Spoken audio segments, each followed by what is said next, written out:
Bueno, a ver, quiero partir con la pregunta del millón. ¿Es legal o no legal que esté ejerciendo Astor Escalante como fiscal general de la República? Bueno, yo personalmente, esta es una tesis que la discutimos en la época que la doctora Carrillo era Procuradora de Derechos la Humanos. procuradora de los derechos humanos, o creo que en ese momento era la presidenta de una de las asociaciones de colegas, que ella sostenía que el adjunto era el adjunto de algo y que al no existir el algo, pues tampoco hay un adjunto. Sin embargo, desde aquella vez yo sostuve la tesis de que el derecho está hecho para regular la seguridad de los que viven en una población. Pensar que el derecho lo que genera es inseguridad es una forma equivocada de hacer las interpretaciones de la ley. Entonces, ¿por qué digo esto? Porque si nosotros interpretáramos que no hay una forma de mantener el monopolio de la acción fiscal ante el sistema de justicia, concluiríamos entonces que todos los delitos que sucedan en este periodo, mientras no se nombre fiscal, serían delitos sujetos a no ser sancionados, Claro. no pueden ser juzgados. Y eso nos llevaría a una serie de hechos que podrían ser o violaciones de los derechos humanos o un fenómeno de grave inseguridad jurídica, porque es como darle un pasaporte a la delincuencia para decirle delincan que aunque los capturen no los pueden llevar a los jueces. Entonces creo que ese escenario de inseguridad, el derecho, y no hay constitución que lo pueda plantear eso como válido. ¿Es una interpretación pragmática la tuya o realmente tiene basamento legal? Es que tiene basamento legal, porque la razón de ser de la Constitución es justamente la seguridad jurídica del Estado, es la base del contrato social, es cómo la sociedad tiene un mecanismo que le permita vivir en una forma segura. Y ese es un rol del Estado. ¿Pero no hay un vacío legal en este caso? No, lo que está sucediendo en este momento es que no hay un fiscal, ¿verdad? No, pero un vacío legal que no se establezca que en caso de que no esté el fiscal general, alguien, digamos, tiene que firmar y tiene que... Yo tengo una tesis, te la manejo Sí. con un ejemplo muy simple. Si yo te digo, Nacho, tú tienes que ir a Santana, pero no te digo que te vas a ir en bus o en carro o en un avión, ya cómo te vayas tú es una decisión que es hecha para que puedas cumplir el objetivo que tienes que cumplir, al cual yo te autoricé, que es ve a Santana. El objetivo de la ley es la seguridad jurídica de la sociedad. La seguridad nacional y la seguridad jurídica del pueblo está por arriba de una decisión de si se le dio la atribución o no a alguien. Es decir, hay cosas que digamos, el Estado no puede tener.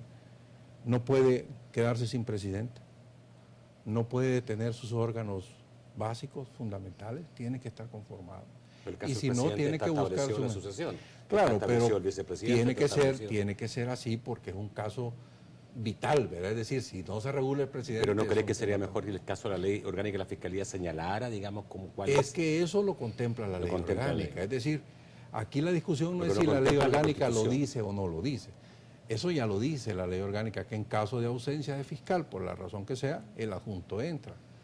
La discusión acá no es esa, sino que ante la ausencia del fiscal que lo nombra adjunto, o sea, es adjunto de ese fiscal, la discusión concluye y dice, si el fiscal ya no existe, el adjunto tampoco tiene función. Ese es básicamente el planteamiento. Yo creo que ahí hay un error, ¿verdad? Porque antes, independientemente de una interpretación, y fue también el mismo sentido de la Sala de lo Constitucional, que dicho sea de paso, la interpretación que la Sala de lo Constitucional hace de la Constitución tiene la característica de ser una interpretación auténtica de la Constitución, y a partir de ahí es mandatoria. Entonces, creo que si la Sala de lo Constitucional dijo que era legal y que era constitucional, hay jurisprudencia. Pues hay jurisprudencia suficiente para eso. Rafael, para ti, ¿cuál es la lectura de este caso? Bueno, yo tengo una coincidencia plena en este momento con el doctor Bertrán Galindo, en el sentido de que no hay una crisis de legalidad dentro del Estado, precisamente porque la Constitución tiene valores superiores a los que intenta darles cobertura, darles una protección, como por ejemplo la libertad, la seguridad, la justicia, y no podríamos pensar que el Estado entonces se paralice en función de una coyuntura política extraordinaria. Yo quiero mencionar que en todo caso la idea de que exista una legislación previendo una situación transitoria como la que estamos viviendo en este momento no es nada novedoso en el sistema jurídico de El Salvador. En 1988, cuando estaba por terminar la legislatura del periodo 85-88, que se conoció como la era de la aplanadora verde por los 33 diputados demócratas cristianos, se aprobó la Ley Orgánica de la Fiscalía General de la República. En aquella ocasión, dos abogados impugnaron la validez jurídica de esa ley, considerando que había una violación de forma en la aprobación de la misma. Y la Sala de lo Constitucional la declaró inconstitucional toda, completa. Cuando una ley entra en vigencia, deroga su ley anterior. Y la ley esta de 1988 había derogado la ley de 1952, que era la que regía.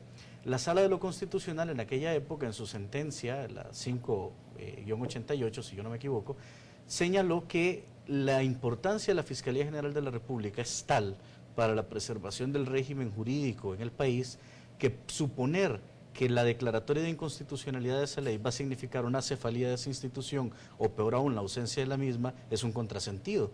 Y en una forma inusual la Sala Constitucional lo que realizó fue revivir la ley de 1952, que había sido derogada, y la revivió porque pesaba más la necesidad de una seguridad jurídica. Y desde aquella sentencia, dictada en 1989, la ley de 1952 rigió hasta la actual que recientemente entró en vigencia y que la deroga expresamente.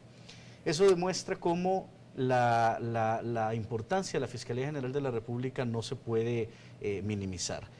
Otro antecedente de esto lo encontramos en la original ley que regulaba la Procuraduría para la Defensa de los Derechos Humanos.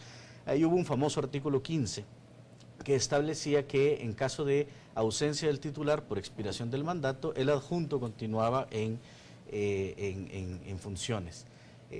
Yo no sé si todos los amigos y amigas televidentes recordarán el incidente en 1998, me parece, cuando la Asamblea Legislativa, después de que había finalizado el mandato de la doctora Victoria Marina Velázquez de Avilés, por iniciativa del secretario general de la Democracia Cristiana, Ronald Omaña, en esa época, modifica la ley de la Procuraduría para la Defensa de los Derechos Humanos, y hay una serie de acciones constitucionales que se mueven para resguardar eso. FESPAD, por ejemplo, presentó en aquella época un amparo, lo presentó Francisco Díaz Rodríguez, reclamando que la derogación de esa disposición generaba una situación abrupta en el sistema de protección de derechos humanos. El procurador adjunto que salió por ocasión de esa reforma, Eduardo Urquilla, actual magistrado del Tribunal Supremo Electoral, también presentó una acción de inconstitucionalidad. Ambas la Corte Suprema las declaró improcedentes porque al momento de resolverlas ya se había nombrado un titular. ¿Cómo tenemos se llamaba el interino que quedó en ese tiempo? Eduardo Urquilla. ¿El que quedó como interino? Como interino. Ya. Y finalmente nosotros encontramos otro antecedente cuando el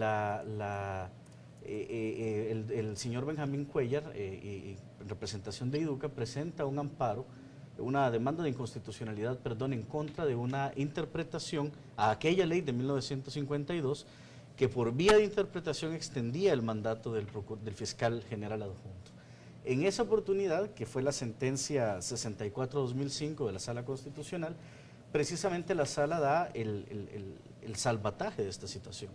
Y la Sala dice, mire, si bien es cierto que el fiscal general adjunto no existe en la Constitución, no podemos pretender que su figura por sí misma sea inconstitucional.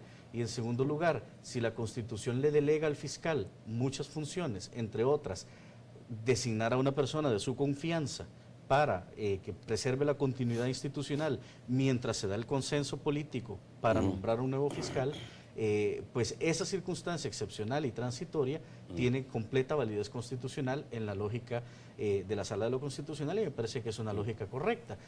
Lo incorrecto sería que interpretáramos la Constitución para generar un caos o un desorden en el sistema jurídico. Bueno, pero hay un caso específico, un caso de una jueza que se puede recibir un caso, ¿no?, en sus manos. Claro, pero justamente de la crisis pasada, porque esta es la segunda vez que nos sucede en época reciente, de la crisis pasada varios jueces no recibieron justamente algunas acciones penales que les enviaba el procurador adjunto pasado.